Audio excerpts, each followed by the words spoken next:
Hi everybody, Charlie here again with the Recon Shop in Cedar Park, and behind me I have a really cool Audi S5. This is the Audi Quattro. This is a really cool car. This client actually just recently bought this and noticed it had some random dents throughout and around the vehicle. We're removing all these dents using Paintless Dent Repair.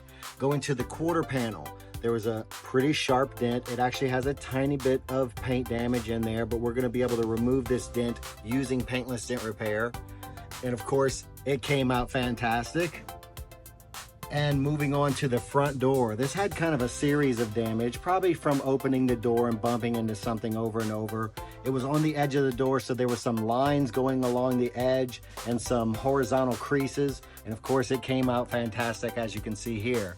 Moving on to the hood, we had a pretty sharp dent on the passenger side front nose of the hood. The only thing we had to do was just remove the interior trim a little bit to work that dent out using PDR. Then over to the passenger side quarter panel, there's this small, sharp little dent we were able to work out using PDR. All of these dents came out fantastic. And of course, if you have damage like this and would like to find out if it's a candidate for PDR, get in touch with us at www.thereconshop.com and click on Get a Quick Quote. Or give us a call at 512-290-HAIL. That's 512-290-4245. Of course, we're located here at 201 Industrial Boulevard in Cedar Park. I'm Charlie with the Recon Shop. Thanks for watching.